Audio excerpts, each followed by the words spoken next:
Actually, ang dami nga po nilang pinaghahandaan sa birthday po ni Carla sa Dibo. Ito po sa Oriada TV, pa-support naman po dyan. Oriada TV, like mo na. Malapit ng Dibo ni Carla, dapat yung site. Ayan, paghandaan mo natin yan, ano? Dibo ni Carla. So yun na nga mga kababayan, mga kalingap, no? Nalalapit na nga po ang birthday o ang kaarawan ni Carla, no? At talagang merong mga sponsor na nga po itong si Carla para sa kanyang birthday. May mga talagang naghahanda na nga po, no? At excited na sa darating na kaarawan ni Carla. Pero po, bago po mag-birthday si Carla, ay magbe-birthday muna si Dara po, no? Si Dara po ay December at si Carla naman po ay January, no? Sino po ba nakakalam sa inyo ng exact date ng birthday ni Carla dyan? Mga paki-comment nyo nga po mga kababayan, mga kalingap. Pero mauna yung kay Dara, no? Pero 16 lang. Sweet 16 ang tawag. 16 lang si Dara. Sweet 16. Ayun, salamat sa nagpakulay. Annabelle Libanan. Sana ko yung mag-vlog sila yung parang pinapaliguan si Joke.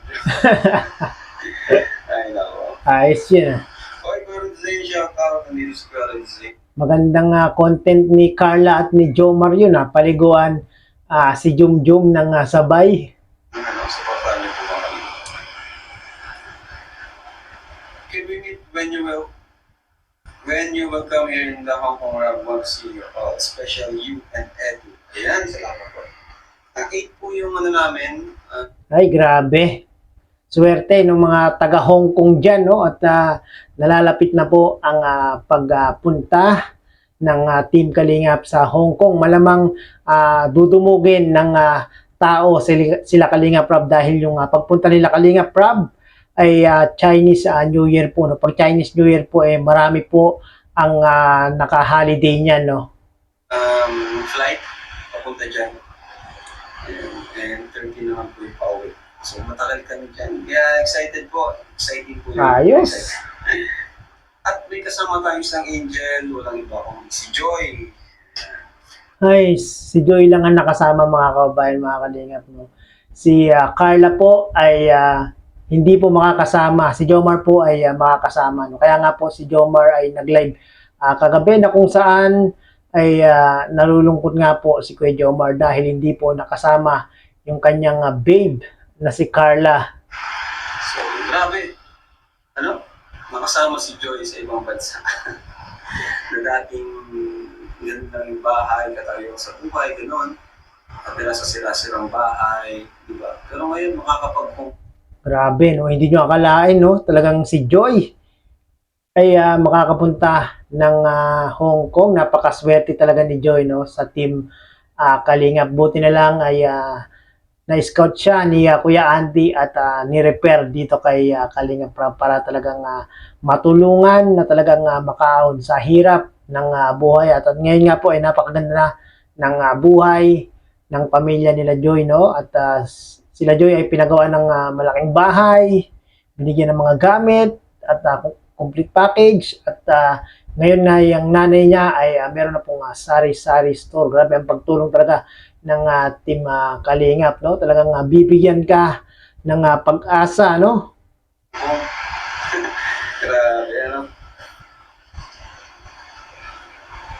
Ayan. Okay lang walang kapyan, basta may ako, grabe, isa po ako sa nasaktan sa nangyari sa kanyan, mga kalingap. Grabe mga kababayan, mga Kalingap, no? May mga nababasa ako, may mga nababasa akong comment na dati daw po silang supporters ng Katniel.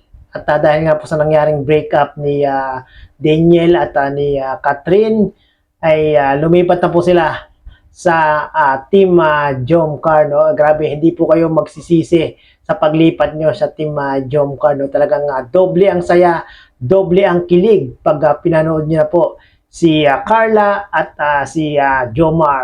Kasi kasabay natin yan nung lumaki tayo, nandiyan na yung Katniel, high school, 4th year high school siguro, or 4th year college ko na. Nandiyan na yung Katniel, kasabay yan sa natin. Nalungkot din si Kuya Rab, no? Idol niya si Daniel, eh. Pero yun, nakakalungkot. So, parang part na siya ng buhay natin. Kaya grabe po. And idol ko po si DJ. Idol niya eh, oh. Si Catherine naman, crush ko siya. Gusto ko yung pagiging simple niya, morena, ano.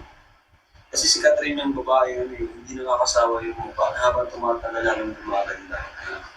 Pero ngayon parang na-stress siya. Na-stress siya. Bumalik yung dating Catherine. Namayat si Catherine. Kaya, talaga, ano, grabe, 11 years. Pero, ayan. Tingin ko naman, sana maging Ganun talaga, Kuya Rab. May mawawala at may pumapalit, no? At ngayon nga nawala na ang Katniel at ngayon ay ang kapalit ang team Jomcar. successful separate, sa kanilang career. Pero, grabe po. Sinawa po ako kay Catherine. Ang dali ko nga nakamove on nang dahil sa Jomcar. Grabe. Muna tayo sa Katniel, dito na tayo sa Jomcar. Dito na kayo mga fans ng Katniel, dito na kayo sa team Jomcar. Talagang hindi kayo magsisisi at talagang swak na swak ang inyong mga panlasa dito kay Carla at kay Kuya Jomar, no? Bira. Grabe, iba pala ng Jomcar. Kami si mga panat ni Kalinga Pedro, organic na organic kasi walang filter, ha? Yan. Sa Eds pag kumana tayo, walang filter talaga. Kung ano yung nasa isipan na yun na yun. Ed and Love Team, ayun.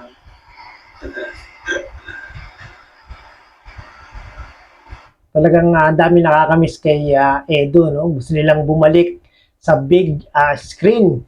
Itong si Kalingap Edo, no? Grabe din kasi si Kalingap Edo pag nagbitaw ng kanyang mga salita, no? Sana ay mabigyan na uli ng love team si Kalingap Edo next year, no? At hindi lang pala love team, sana ay mahanap na ni Kalingap Edo yung kabiyak ng kanyang puso, no? Salamat Jomcar dahil hindi na ako gaano apektado sa Katniel. Grabe. Question: how do you determine who among the Kalinga partners will join you to your travel to Hong Kong? All expenses paid? Just curious. So, joining to you. Ako po, ang namin talaga, ako, hindi ko ma-deliver lahat. Noong nakaraan, kumbaga, ang kaya ko lang nilibre, isa. So ngayon, si Edo ko yung Si Edo pala yung nilibre ni Kuya Rab. Noong nakaraan, si David. Pero ngayon kasama si David, pero sarili niyang gastos yun. Kahit siya, siya, nabili siya sa akin. At si Jomar naman, may sponsor. Hindi ko po kayang lahat. Swerte si Kuya Jomar, no? At nagkaroon ng sponsor para makapunta ng Hong Kong, no? At si Carla nga po wala pa daw passport, mga kababayan, mga kalinga, kaya hindi pa siya makakasama sa Hong Kong, no? Sayang, hindi makakasama si Carla. By the way, meron pa namang next time. Marami pang pupuntahan ng Team Kalingap, no? At umaasa tayo na muling makikita natin si Carla at si Jomar, ang Team Jomcar, sa ibang lugar, sa ibang bansa, no? Kasi, syempre, pamilya ko, ako ma-shoulder niyan. Marami din po, Dami yan. Sa grupo, isa lang po kaya mag-shoulder. So, ayan, ang shoulder ko si Edo. No, swerte si Edo, swerte. Si David, Sa sunod, baka si Dan. Tapos si Ian. Si Ian si Ian pala kasama kasi may nag-sponsor sa kanila mag-asawa. Wow! Yeah. Kasama yung mag-asawa. Nakakatuwa po yun. So yun po yun. Baka kung magtaka kayo, bakit yung iba di ko sinama? Ganun po. Hindi ko po talaga yung shoulder lahat. So nakataon naman po na may nag-sponsor kay Jomar, at ayan, kay sila Ian, Tapos, yun. So, may bakante rin kasi hindi makasama si Pao. Oo, hindi makakasama si Pao. Si Pao. Sumakto daw dun sa OJT nila. Kaya yun, kung kasama si Pao, saka si Kakay, baka hindi makasama si Jomar, saka si Ayan, saka sila Ian. Iyan. Sobrang dami na. Saka sila David. Buti na, nagkataon na hindi nakasama si Tao. Kaya nagkaroon ng space, ng slot. Kasi mahirap din kung travel ng sobrang dami. Kaya yun. So yun mga kababayan, mga kalingap, no? Sila Kuya Rab ay pupunta ng Hong Kong. At sana po ay sa kanilang pagpunta sa Hong Kong, ang mga kababayan natin, mga OFW, ay sana ay salubungin ng mainit na pagsalubong itong Team Kalingap. No? At yun na nga, yung nalalapit na birthday ni Carla no, sa January na yan. No? At meron na nga pong mga naghahanda para sa kaarawan ni Carla. No? Grabe, aabangan natin yung debut ni Carla na yan. Malamang yan talagang magiging bonggang-bonggang debut para dito kay Carla. No? Ano kayang reregalo ni Kuya Jomar sa debut ni Carla? Aabangan po natin yan mga kababayan, mga kalingap. No? At ito po yung naging live ni Kuya Rab kagabi, no? At mahaba-habang live po ito at maiksing video clip lang yung ating kinuha. At mangyari po ay pakipanood nyo po sa YouTube channel ni Kuya Rab. Yung kanyang second channel, ang Rab Matubang Vlogs, no? Para maging updated po kayo sa ginawang midnight live. Anong update? Yan po ang caption ni Kuya Rab. No? Maraming pong salamat sa panonood ng video na ito. Hanggang sa muli. Bye-bye!